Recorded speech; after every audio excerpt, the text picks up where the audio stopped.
अब जो बात मैंने आपसे कही है कि आप बात समझ लीजिए, महाराष्ट्र को बदनाम करना की एक बहुत बड़ा साजिश है। महाराष्ट्र, बंगाल और झारखंड, ये 3 राज्यों की सरकार गिराने की साजिश चल रही है और ईडी और सीबीआई का हथियार बना रहे हैं। हमारे जैसे लोग जो पार्टी के लिए अपनी जान देने को तैयार है, हमारे जैसे लोग, हम सबको तकलीफ देंगे, धमकाएंगे, डराएंगे। लेकिन भाई, आपने हमारा डीएनए अभी तक देखा नहीं है क्या है। ऐसी कोई जेल बनी नहीं है कि मुझे 2 साल तक जेल में रखे। हमने बहुत देखा है जिंदगी। आइए, अरे बच्चों को धमकाते हैं लोग, ईडी वाले छोटे छोटे बच्चों को धमकाते हैं। 80 साल के एक बुढ़े को पकड़ कर लेके गए अलीबाग से, 80 ईयर्स ओल्ड हार्ट पेशेंट, वो रो रहा था कि मुझे अब याद नहीं है भाई, इतने साल का एक ट्रांजैक्शन है, मुझे कैसे याद होगा 2-4 लाख का ट्रांजैक्शन है। तू यहां ही मरेगा, तू घर में नहीं जाएगा। इस प्रकार से ईडी के अधिकारी ने उसको धमकाया। अमित शाह, मोदी जी से मेरा ये निवेदन है, क्या यही आपकी डेमोक्रेसी है? आप इमरजेंसी के बारे में बड़े बड़े भाषण देते हो, आक्रोश करते हो, और ये आपकी एजेंसी। अरे हमसे लड़ो ना। जिस दिन मेरे रिलेटिव्स के ऊपर, मेरे दोस्तों के ऊपर रेड्स हो रही थी और इनोसेंट लोगों को पकड़कर लेके जा रहे थे, उस रात को मैंने अमित शाह जी को फोन किया था। मैंने कहा कि अमित शाह जी, मैं आपका बहुत रिस्पेक्ट करता हूं, आप बड़े नेता है, देश के गृह मंत्री है, लेकिन ये जो चल रहा है ये ठीक नहीं है। अगर आपकी मुझसे दुश्मनी है तो आप मुझे अरेस्ट करिए, मैं तैयार हूं। आप मुझे टॉर्चर कीजिए, लेकिन आप मेरे नजदीकी, मेरे दोस्त, मेरे रिलेटिव्स, मेरे बच्चे, आप उनको क्यों टॉर्चर कर रहे हो आपकी एजेंसी? मैंने कहा उनको, और भी मैंने लोगों से बात की। ये शिवसेना भवन है, बाला साहब ठाकरे जी से हमने हमेशा प्रेरणा ली है। ये महाराष्ट्र है, ये छत्रपति शिवाजी का महाराष्ट्र है। मैं इतना ही कहूंगा, आप करिए कुछ भी, हम झुकेंगे नहीं, हम डरेंगे नहीं, हम झुकेंगे नहीं, लेकिन आपको झुकाएंगे हम। किसी भी हालत में महाराष्ट्र में ठाकरे सरकार रहेगी और 2024 में भी देश में परिवर्तन होगा। तभी डराने वाले, धमकाने वाले कहां होंगे, इतना मैं कहूंगा। जो मुझे बात कहनी थी मैंने कह दी है। मुझे लगता है नो क्वेश्चन आंसर्स, ये काफी है। और ये बात, अब तक ये कहानी पूरी नहीं हुई है, ये ट्रेलर है। आने वाले समय में कुछ वीडियो, कुछ क्लिप्स और डॉक्यूमेंट्स लेकर मैं सामने आ जाऊंगा। मैं देखता हूं कौन क्या करता है। आप दिल्ली में, कुछ लोग गए, दिल्ली में जाओ, नहीं तो जो बाइडेन के बुनार और ये जो लोग हैं, ईडी का करप्शन इस हद तक है कि ये सब लोग ईडी के वसूली एजेंट बन गए हैं। और मैं ये बहुत दावे के साथ कहता हूं। अब और एक मैं आपको बहुत इंटरेस्टिंग और मजे की बात बताने चाहता हूं। ईडी वाले सुनो, और हिम्मत है तो मेरे घर पर आइए। मैंने पहले भी इस मंच से कहा था, मैं नंगा आदमी हूं, मैं शिव सैनिक हूं। आप कितना भी मेरे बारे में गलत कर लीजिए, कितनी भी फ्रेम कर लीजिए,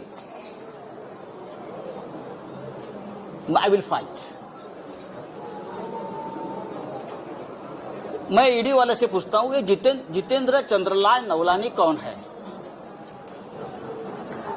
नाम लिख लीजिए, जितेंद्र चंद्रलाल नवलानी। ये नाम सुनकर मुंबई और दिल्ली के ईडी ऑफिस का सांस बंद हो गया होगा, उनको पसीने छूटे हैं।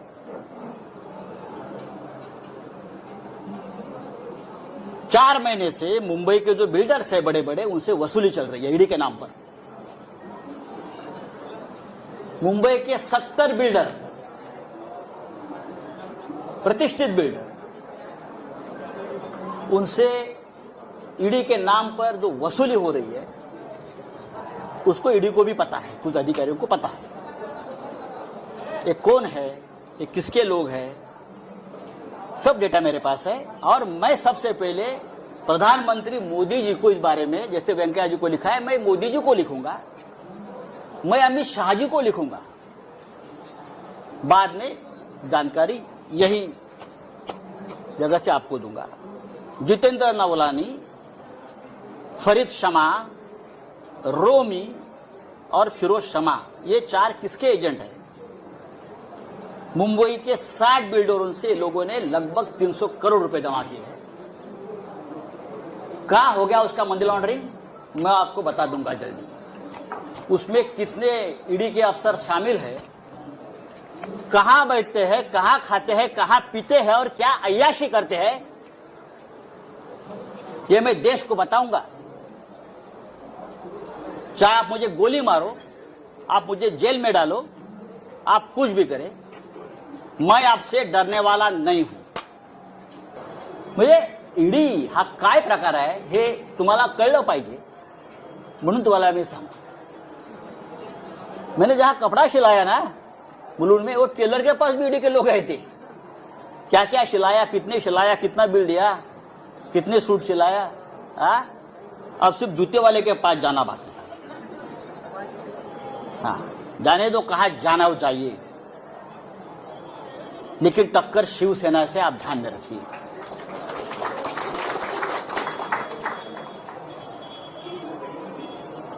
एक दूध वाला है हरियाणा में, हरियाणा में एक दूध वाला है, मिल्कमैन नरवर। मैं पूछना चाहता हूं ईडी से, क्या आप ये नरवर को पहचानते हो? सिर्फ 5 साल में एक दूध वाला 7,000 करोड़ का मालिक कैसे बन गया? किसका पैसा है? 7,000 करोड़ का मालिक कैसे बन गया? जब से महाराष्ट्र में बीजेपी की सरकार आ गई, तब से उसका महाराष्ट्र में आना जाना शुरू हो गया। बीजेपी के नेता मुख्यमंत्री के घर में उनका तो खुला आना जाना रहता था। उसके बाद उसकी प्रॉपर्टी बढ़ने गई। किसका पैसा उसके पास है? किसने किया मनी लॉन्ड्रिंग? मैं ये मनी लॉन्ड्रिंग की जो केसेस है नरवर की और सब की, आप बीजेपी के नेताओं की यहां की, जल्दी में दे रहा हूं, जल्दी दे रहा हूं। 7,000 करोड़ में से 3,500 करोड़ ये महाराष्ट्र से गए हैं। 3,500 करोड़ की प्रॉपर्टी महाराष्ट्र में जो उनको प्रोजेक्ट मिले, महाराष्ट्र से जो करप्शन हुआ है पहले वाली सरकार में, वहां से गई है।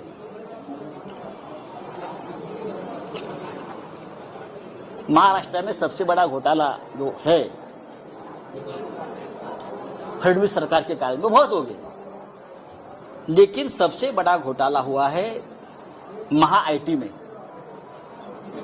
25,000 करोड़ का घोटाला है। 25,000। कौन है अमोल काळे? कहां छुपाया उसको बताइए। हुई अमोल काळे, हुई विजय ढवंगाळे,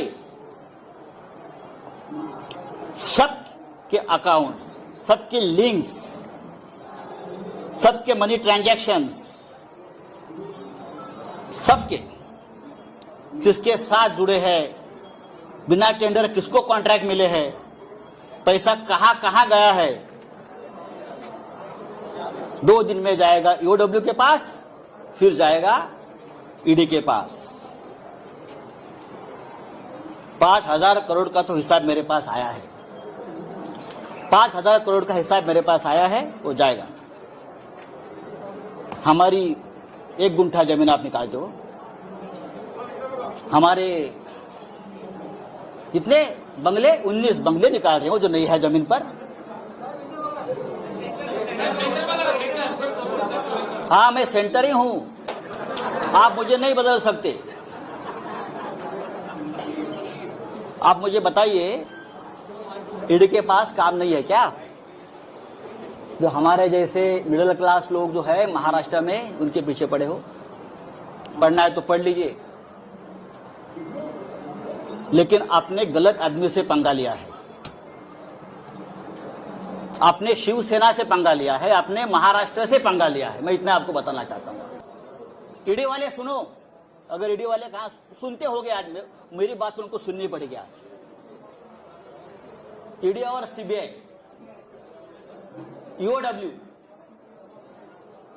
प्रधानमंत्री और गृह मंत्री आज मेरा ये जो स्पीच है वहां बैठकर सुन रहे, मुझे मालूम है। ये जो है अभी किरीट सोमैया ना, क्या उसका नाम, हाँ, वो बोलता है कि राकेश वाधवान एक भयंकर मानुस है, उसने भ्रष्टाचार किया है, पीएमसी बैंक घोटाला किया है, लोगों का पैसा डुबाया है। अब मैं पूछना चाहता हूं भाई, ये निकॉन इंफ्रा कंस्ट्रक्शन कंपनी किसकी है? निकॉन इंफ्रा कंस्ट्रक्शन कंपनी किसकी है? ये कंपनी किरीट सोमैया की है, उसका फैमिली की है, नील किरीट सोमैया की है, और वो राकेश वाधवान का पार्टनर है। It's great to see you here. Thank you for watching our work. If you haven't subscribed yet, don't forget to click the bell icon and subscribe to Mojo Story and support independent, robust journalism.